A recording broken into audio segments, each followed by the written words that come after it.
wabarakatuh. Kali ini kita ketemu di video saya. Kali ini yang akan kita bicarakan masalah hipnosis dapat membuat saya dan kamu menjadi apa saja. Benarkah hal itu? Simak dan ikuti video saya berikut ini.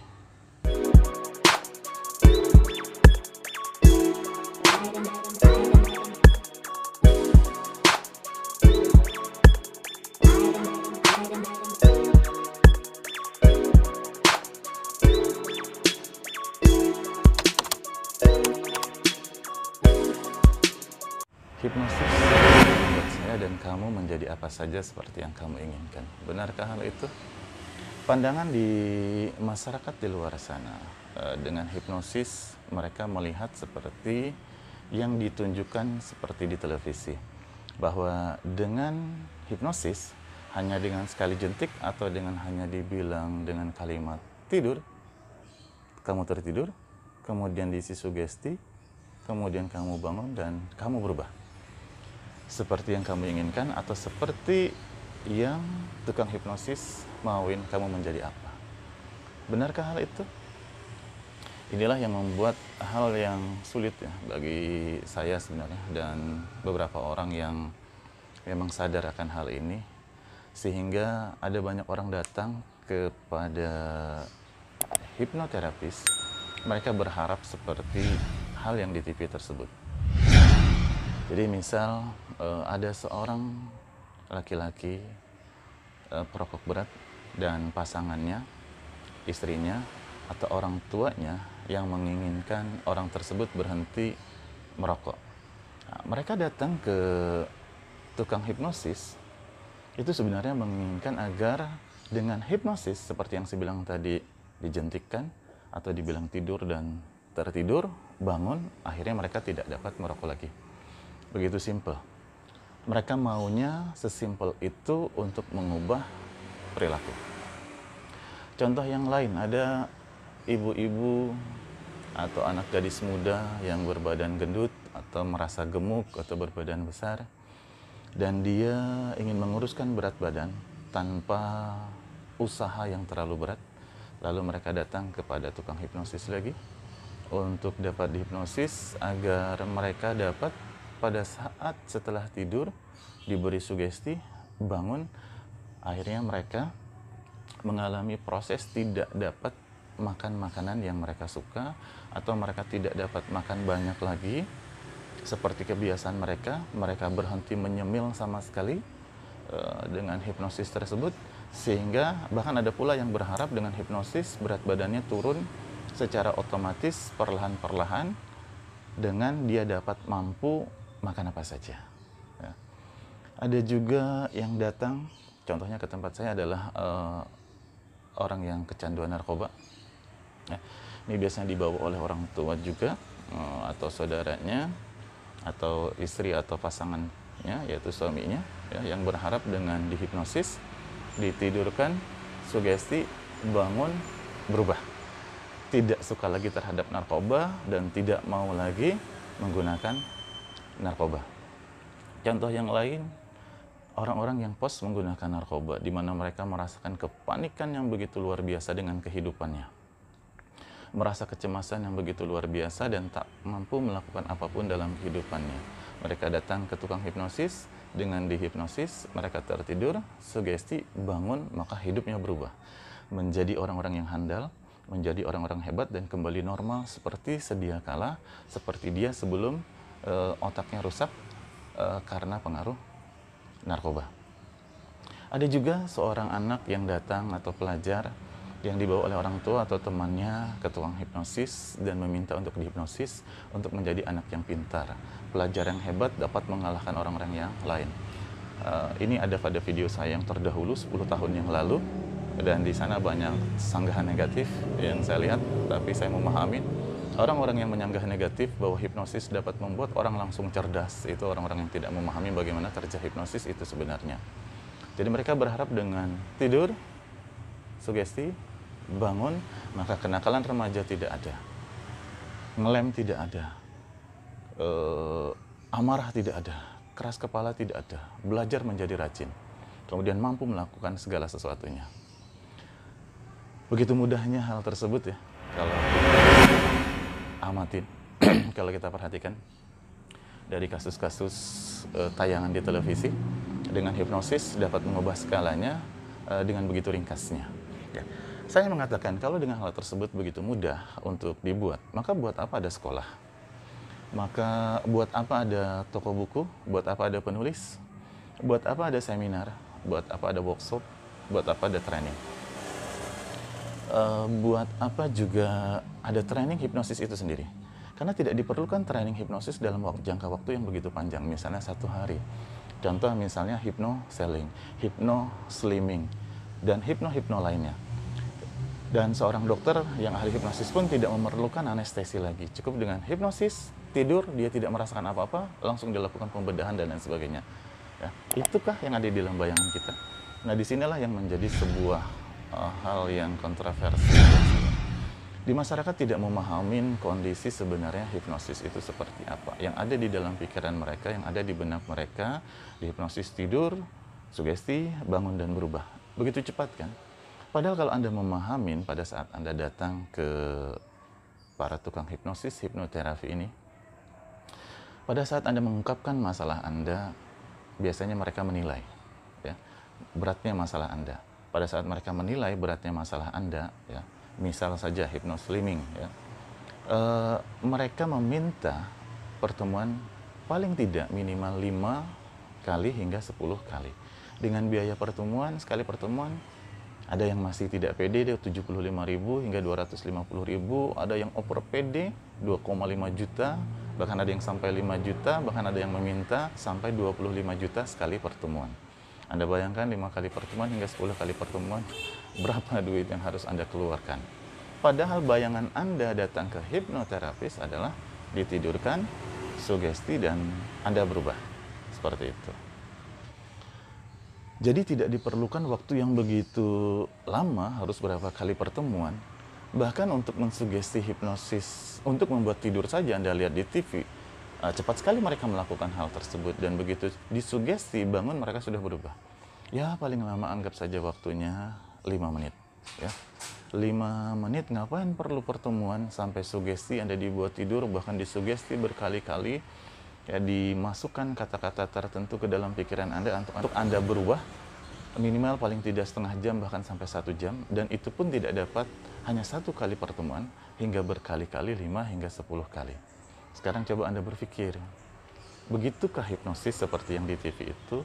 Nah, pada saat Anda sudah di awal ini memahami apa yang saya ceritakan, maka Anda mulai menyadari ternyata hipnosis tidak seperti yang di televisi itu.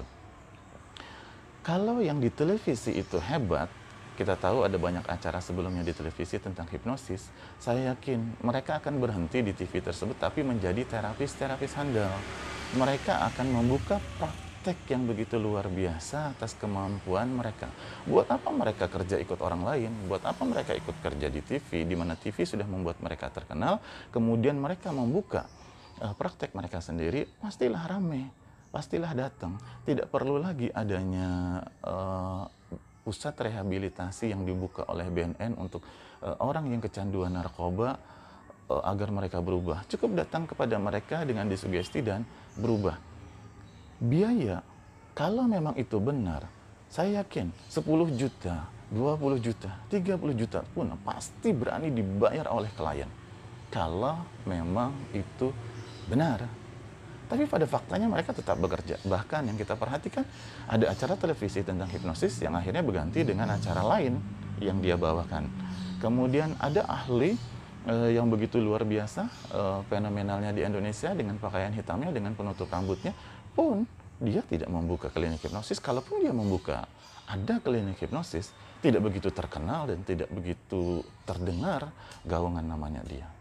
Bahkan saya pernah dengar di YouTube pula, seorang presenter atau artis dulu yang badannya besar dan gemuk membuka kelas tentang hipnosis untuk penurunan berat badan. Pada saat saya mempelajari, saya menonton videonya, amat sangat jauh sekali antara bayangan kita hipnosis untuk menurunkan badan dengan apa yang dijelaskan. Dia sangat jelas sekali menjelaskan bahwa untuk menurunkan berat badannya, dia harus mengubah pola hidupnya. Makan paginya, makanan tertentu, setiap 2 jam dia makan lagi, terutama buah dan sayur, dia mengurangi nasi, dan itu sebuah kesengajaan, bukan tanpa kesengajaan sama sekali. Jadi harus bersengaja untuk melakukan perubahan itu. Kalau dalam bayangan masyarakat awam, hipnosis adalah pada saat mereka terhipnosis bangun, ya, maka itu akan menjadi hal yang tanpa usaha. Bahwa jam 8 mereka makan tanpa nasi, hanya makan buah dan roti saja atau sayur saja. Terus jam 10 tiba-tiba mereka langsung mengambil makanan, makanannya pun makanan yang sehat. Tidak, tidak seperti itu sama sekali. Anda bayangkan ini suatu pembohongan di masyarakat, kebodohan yang terlalu menyebar tentang hal ini dan tidak ada yang meluruskan. Yang ada mereka semakin bangga dengan kebodohan yang mereka lakukan. Para pengajar-pengajar hipnosis ini begitu bangga pada saat mereka dapat melakukan atau membuat orang lain tidur. Tapi mereka bingung pada saat orang lain tidak dapat tidur. Mereka mengatakan dengan pembenaran diri, ya kamu sih tidak mengikuti kalimat saya, ya kamu kurang sugestif, kamu tidak sugestif, dan sebagainya. Itukah jawaban yang benar? Benar-benar sangat tidak saintifik sama sekali. Sekarang kalau kita bicara saintifik ya hipnosis, adakah yang benar-benar dapat menjelaskan kesaintifikan hipnosis itu sendiri? Kalau Anda baca buku-buku hipnosis, bahkan pengarang hipnosis sendiri pun, sekarang pun tidak lagi dia berinjak di dunia hipnosis, dia bekerja di bagian lain lagi. Padahal bukunya dulu amat sangat terkenal. Bahkan seorang ahli hipnosis yang terkena stroke pun tidak mampu menghipnosis dirinya untuk dia berjalan. Padahal kan harusnya begitu mudah. Atau kalau dia sedang tidak mampu mensugesti dirinya, dia bisa minta kepada orang lain untuk menghipnosis dirinya agar dia mampu berjalan pada saat dia kena stroke. Tapi ternyata sampai sekarang kondisinya semakin payah, ya, stroke-nya semakin parah. Nah ini contoh-contoh yang tidak masuk akal. Tapi mereka semua adalah orang-orang yang menggemborkan. Anda lihat di pinggir jalan, tulisan-tulisan promo, hipnosis dalam waktu 3 jam, ya. Yang mereka lakukan hanya untuk mencari duit, bukan pada kebenarannya. Sekarang kita mari lihat kebenarannya tentang hal itu.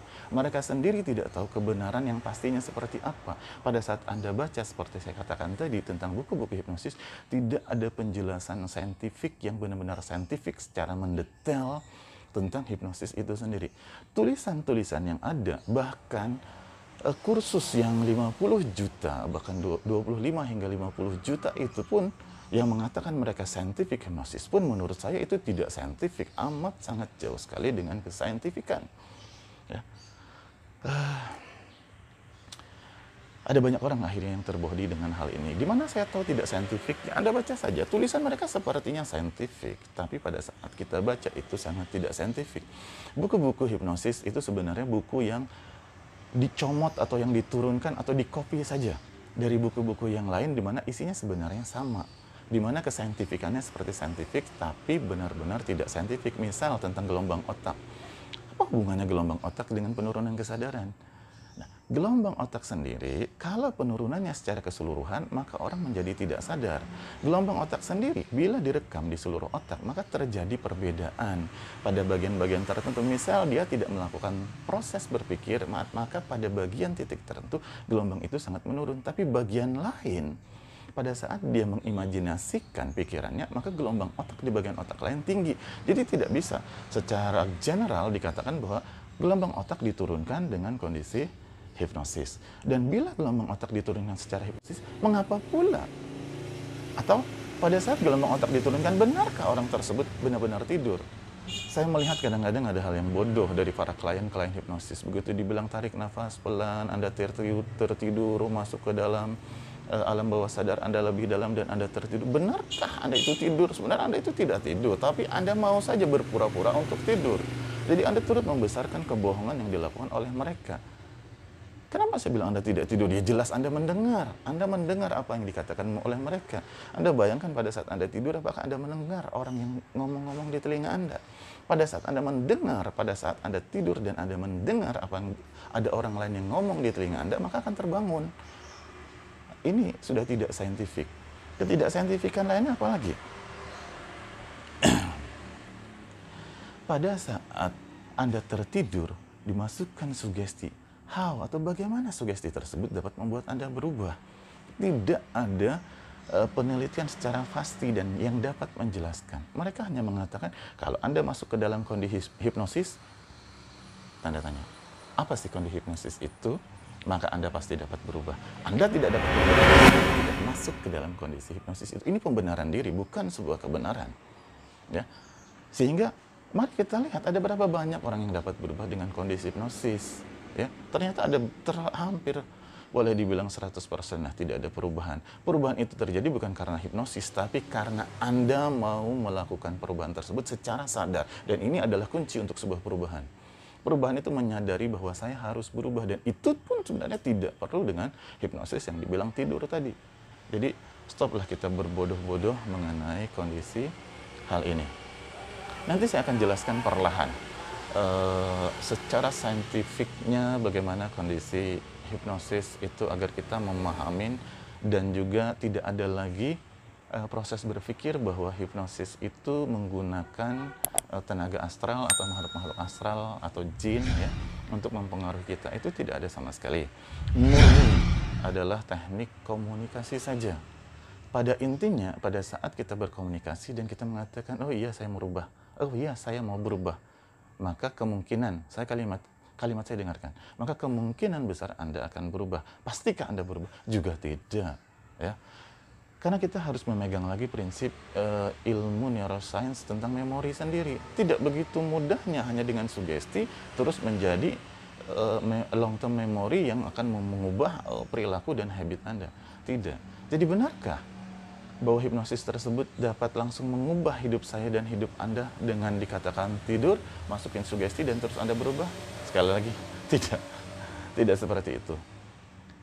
Cuman sulit buat kita untuk mencari orang yang mau mengatakan dengan jujur kondisi hal ini. Mereka semua rata-rata menutupin kondisi kebenaran hal ini. Karena apa? Itu adalah mata pencaharian mereka.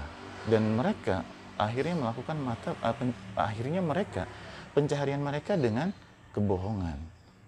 Kalau kita berkata yang benar, maka insya Allah tidak ada kebohongan yang terjadi dan rezeki Anda pun akan halal. Maka saya coba meluruskan kondisi hal ini agar masyarakat menjadi jelas apa itu hipnosis, dan para pedagang dan penjual hipnosis ini pun tidak merasa besar, tidak merasa hebat dengan hipnosisnya, padahal dia sendiri tidak mengerti secara saintifik kebenarannya bahwa hipnosis itu secara sainsnya seperti apa. Oke. Buat Anda yang menonton video ini dan Anda merasa perlu menyampaikan kepada orang lain, sebarkanlah. Bagilah video ini kepada orang lain agar orang lain tahu kebenaran tentang hipnosis itu sendiri, bahwa hipnosis tidak seperti yang dibayangkan selama ini seperti yang di televisi. Perlu berkali-kali pertemuan kata mereka untuk dapat Anda berhasil. Kalau 10 kali Anda tidak berhasil terjadi perubahan, maka mereka minta pertemuan lagi, 20 kali lagi pertemuan untuk Anda berubah.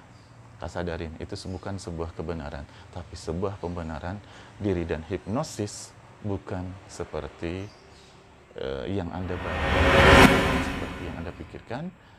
Tidur, sugesti, berubah. Bagi Anda yang mau mengikuti atau mau tahu lebih lanjut tentang video-video lain dari saya, nanti akan saya bahas lebih lanjut tentang masalah hipnosis dan hipnoterapi secara saintifik perlahan. Bagi Anda yang merasa tidak nyaman dengan video saya ini, silahkan berikan komentar untuk kita berdiskusi sama-sama. Ya. Bagi Anda yang merasa ini sebuah kebenaran, berikan juga komentar di kolom komentar agar kita pun sama-sama tahu kebenaran yang sebenarnya. Kita bahas dengan kepala dingin, kita bahas dengan kebenaran keilmuan, sehingga kita bisa mendapatkan rezeki yang halal dari Allah Subhanahu wa Ta'ala. Ikuti lebih lanjut video saya, klik subscribe di video saya, kemudian klik tombol loncengnya untuk Anda dapat pemberitahuan lebih dahulu dari setiap video yang saya buatkan. Kita ketemu lebih lanjut di video-video saya selanjutnya. Terima kasih. Assalamualaikum warahmatullahi wabarakatuh.